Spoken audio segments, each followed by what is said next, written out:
திருச்செந்தூர் முருகனின் சிறப்புகள். முருகப்பெருமானின் அறுபடை வீடுகளுள் இரண்டாவது படை வீடாகத் திகழ்வது திருச்செந்தூர். செந்தில் ஆண்டவர் திருநாமத்துடன் இங்கு எழுந்தருளியுள்ள முருகப்பெருமான் சூரபத்மனுடன் இங்குதான் போர் புரிந்து அவனை சம்ஹாரம் செய்தார். திருச்செந்தூருக்கு செந்தில் மாநகர், திருச்சீரலைவாய் என்ற பெயர்களும் உண்டு. இத்தலம் ஓயாமல் கடல் அலைகளால் மோதப்படுவதால் அலைவாய் என்றும் அழைக்கப்படுகிறது.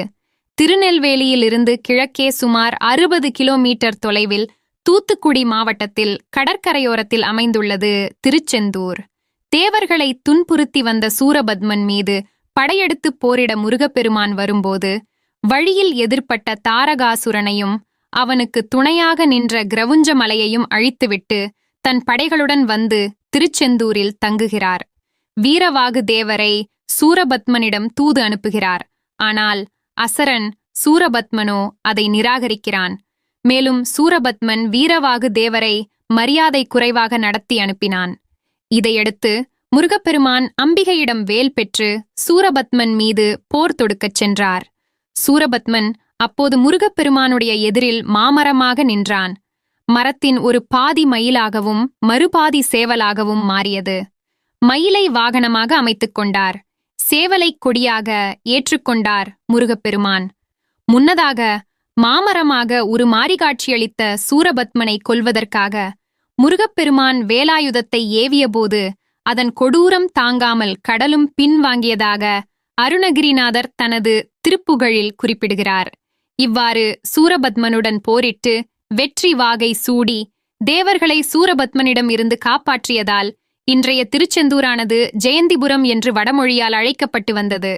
பின்னாளில் அந்த பெயரே மருவி செந்தூர் என்றாகி திருச்செந்தூர் என்று வந்திருக்கலாம் என்று கருதப்படுகிறது. திருச்செந்தூர் என்ற சொல்லுக்கு புனிதமும் வளமும் மிகுந்த வெற்றி நகரம் என்றும் ஒரு பொருள் உண்டு. திருச்செந்தூர் புகழ்பாடும் பதிகங்களும் புராணங்களும் பிரபந்தங்களும் ஏராளம்.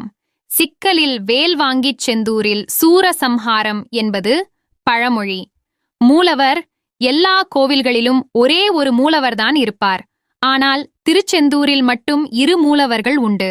முருகப்பெருமானே பாலசுப்பிரமணிய சுவாமி என்றும் சண்முகர் என்று 2 மூலவர்களாக இங்கு அருள்பாலிக்கிறார். பாலசுப்பிரமணிய சுவாமி கிழக்கு பார்த்தும் சண்முகர் தெற்கு பார்த்தும் அருள் பாலிக்கின்றனர். பாலசுப்பிரமணிய சுவாமி தனியாகவும் சண்முகர் வள்ளி தெய்வானையுடனும் எழுந்தருளியுள்ளனர். சிறப்புமிக்க நாழிக்கிணறு. சூரசம்ஹாரம் முடித்த பிறகு முருகப்பெருமான் சிவபூஜை புரிந்த இடமும் திருச்செந்தூரேயாகும்.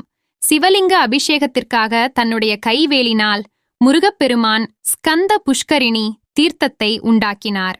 இத்தீர்த்தம் இன்றளவும் திருச்செந்தூரில் காணப்படுகிறது. இதை நாழிக்கிணறு என்று அழைக்கிறார்கள். ஒரு சதுர அடியளவே உள்ள இந்த கிணறு கடற்கரையில் அமைந்துள்ள போதிலும் இத்தீர்த்தம் உப்புச் சுவையின்றி தூய நீராகவும் நோய்களை தீர்க்கும் குணமுடையதாகவும் இருப்பது அதிசயமாகும். வீரவாகு தேவருக்கே முதல் மரியாதை. திருச்செந்தூருக்கு வீரவாகு தேவர் காவல் தெய்வமாக இருப்பதால் இத்தலத்திற்கு வீரவாகு பட்டினம் என்றும் ஒரு பெயர் உண்டு. இங்கு வீரவாகு தேவருக்கு பூஜை நடந்த பிறகே மூலவருக்கு பூஜை நடக்கிறது. வீரவாகு தேவரின் வலது பக்கத்தில் கரிய மாணிக்கப் பிள்ளையாருக்கும் பார்வதி அம்மனுக்கும் சன்னதிகள் உள்ளன. கர்ப்ப கிரகத்தில் வீற்றிருக்கும் மூலவரான முருகப்பெருமான் பாலசுப்பிரமணியர் என்று அழைக்கப்படுகிறார். இவருக்கு வெள்ளை ஆடையே அணிவிக்கப்படுகிறது. செம்பட்டு அணிவிப்பதும் உண்டு. இவர் சிவபூஜை செய்யும் வகையில் இவருடைய 4 திருக்கரங்களுள் 2 அபயவரத ஹஸ்தங்களையும் மற்றொன்று புஷ்பமேந்தி அர்ச்சனை செய்யும் கரமாகவும் இன்னொரு கரம் ருத்ராட்ச மாலையை தாங்கிக் கொண்டும் அமைந்துள்ளன.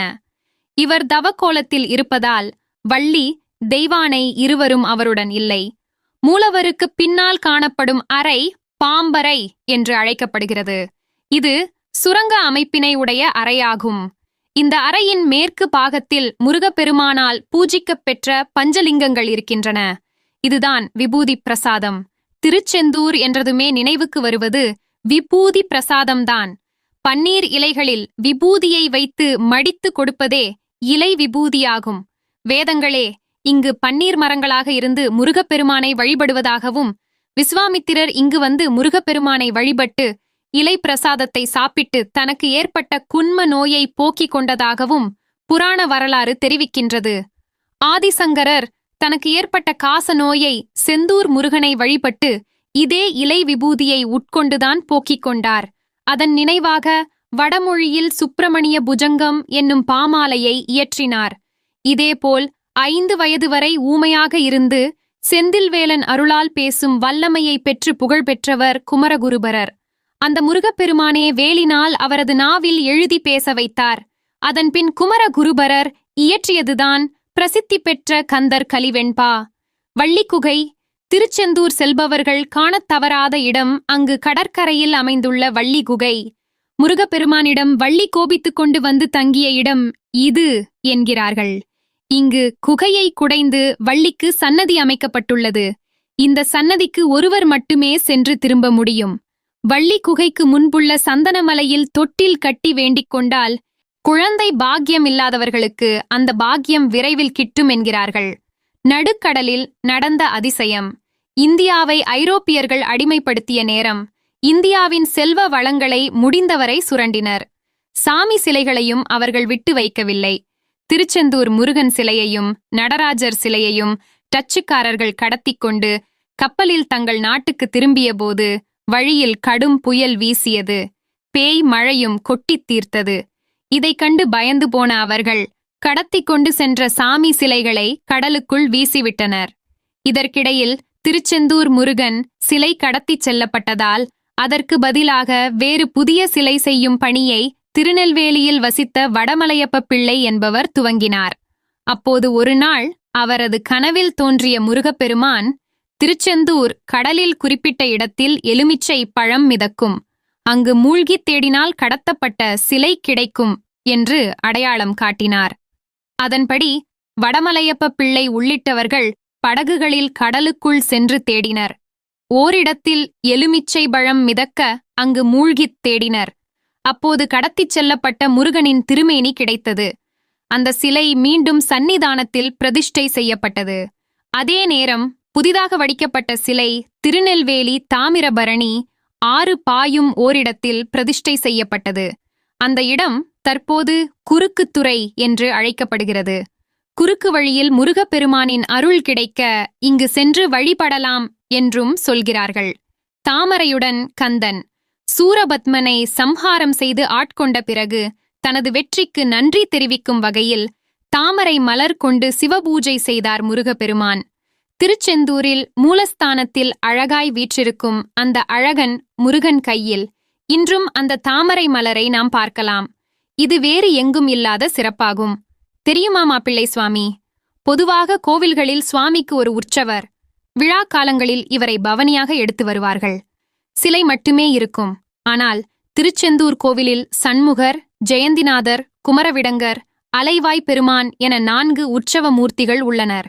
இவர்கள் அனைவருக்குமே தனித்தனி சன்னதிகளும் உள்ளன. இவர்களில் குமரவிடங்கரை மாப்பிள்ளை சுவாமி என்று அழைக்கிறார்கள். முதலானது முருகனுக்கே.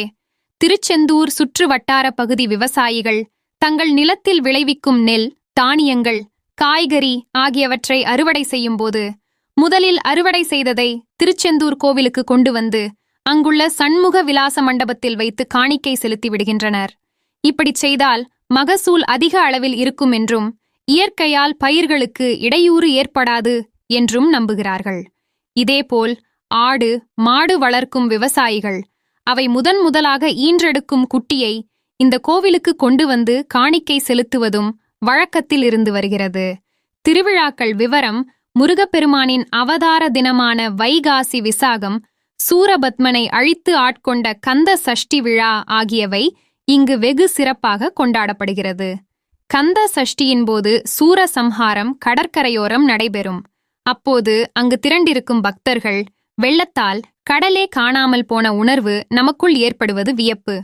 மற்றும் முருகனுக்கு உகந்த எல்லா நாட்களிலும் சிறப்பு வழிபாடுகள் நடைபெறுகின்றன. ஓம் சரவண பவ. வீடியோ உதவிகரமாக இருந்தா வீடியோவை லைக் பண்ணுங்க, ஷேர் பண்ணுங்க, கமெண்ட் பண்ணுங்க. மேலும் இது போன்ற தகவலுக்கு உணர்கிறேன் என்ற சேனலை சப்ஸ்கிரைப் பண்ணுங்க. நன்றி, வணக்கம்.